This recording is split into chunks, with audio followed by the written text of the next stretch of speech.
here from the fitness challenge, or is there anyone who's not? In the fitness challenge?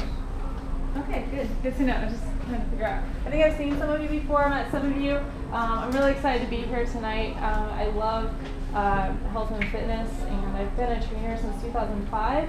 I did athletic training for 3 years before that, so I've been in the fitness industry for a little bit. I've been recently, in the last 3.5 years, instructing for MBTI, and I love talking about all the ins and outs, scientific stuff of why our bodies do what they do, and how to use them better. This particular topic, unleashing growth hormone or growth hormone itself, probably it might sound a little odd if you haven't heard a lot about it. A lot of times when we hear about growth hormone, we think of the media and athletes using it maybe in an inappropriate way, or in a way that they would get caught for, or maybe not caught for, or whatever it might be. So that's usually how we hear it referenced. But I like to talk about growth hormone as it already is in our body, and possibly the benefits of paying a little bit more attention to it, just our natural human growth hormone that we already have in our body. So if you have any questions while I'm talking tonight, please feel free to ask. I'm not so much of a lecturer, as you hear from my students. It's more like conversational. So if you have anything that pops up while I'm talking about this, please feel free. So the other thing I wanted to say about growth hormone is that, yes, we already have it in our bodies, and the growth hormone that you hear referenced in the media a lot typically is referring to synthetic growth hormone. So that's when they actually take it from another animal or man-made version, and an athlete or someone will take it to either recover faster from tissue damage or anything like that, possibly even having a surgery. A surgeon would give it to someone before the surgery to help them recover faster. If athletes use it, we hear about it maybe in baseball more than other places. A lot of times if you think of a baseball season, it lasts really like a long time, like 8 months out of the year. They're either in spring training, they're playing, it lasts forever, and they almost play every day. So really they would use it more for recovery as opposed to trying to get huge and bigger and hit further. They can hopefully hit further and bigger by the end of the season if they have taken it. We won't mention names, but if they've taken it, so that way, like if you see a person, I guess, if you see one of these athletes hitting like 450, hitting all these home runs at the beginning of the season, they're hitting the same at the end, that might be a little cue as to they possibly are doing something that's keeping them being able to recover faster. Does that make sense? I don't know if I kind of hit that too hard. But anyway, so growth hormone itself is a good thing though, and we have it in our bodies.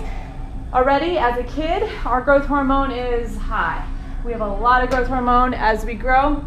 It helps us build, if you hear of growing pains, if you hear of kids growing and their bones and muscles growing and things are aching a little because they're going so fast, growth hormone is really kicking into gear then. And a little bit about growth hormone, specifically what it is that it is an anabolic hormone, meaning that it does help build.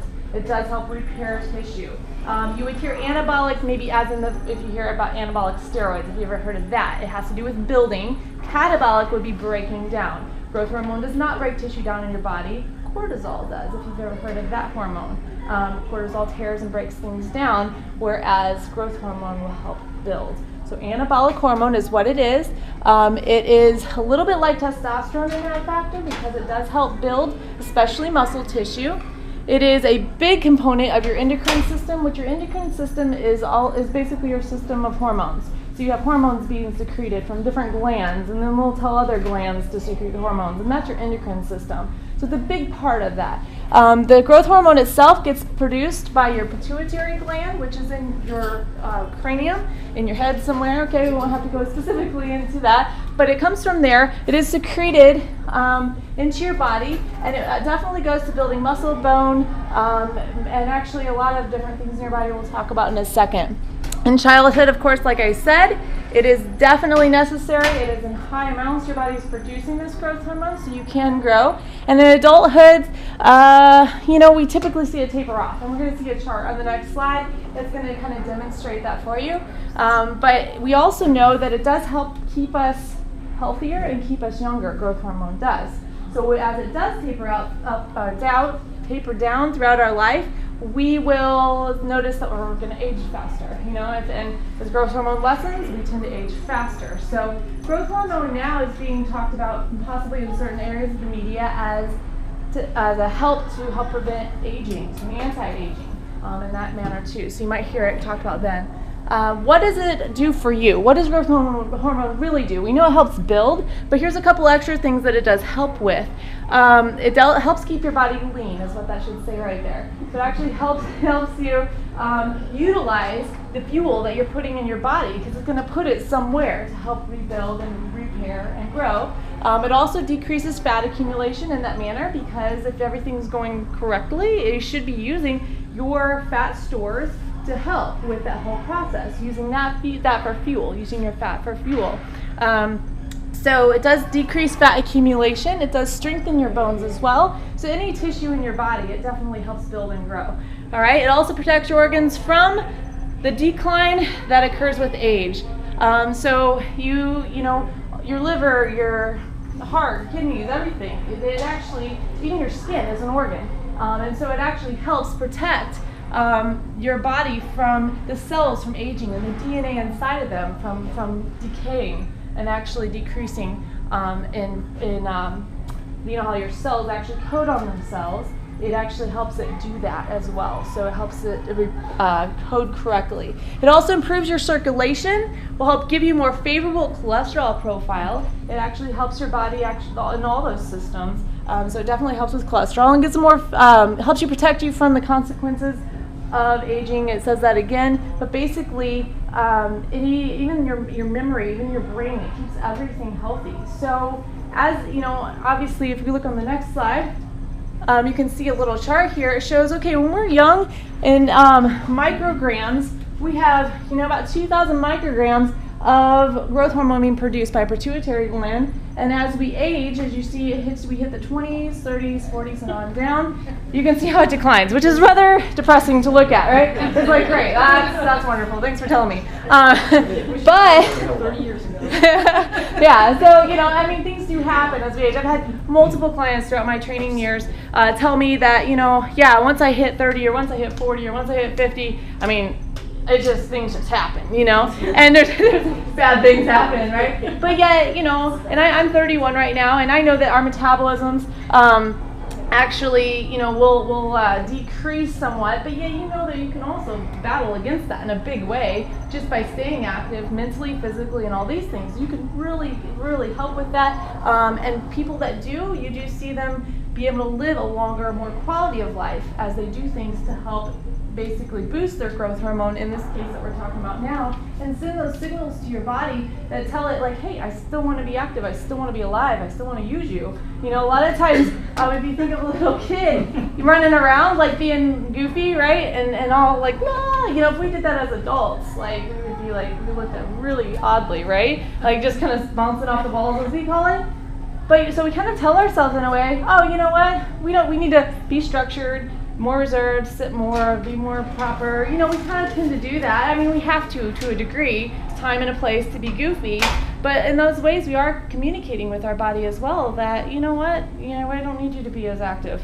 So there's some ways we communicate to our body poor messages, I would say, if your intention is to be more active. And you guys are obviously in the fitness challenge, you're doing things that are helping counterbalance that and counteract that, sending signals to your body that you still want to use it and want it to be vital and live a quality of life. And I believe most of us want quality of life. Most everyone does, probably, right?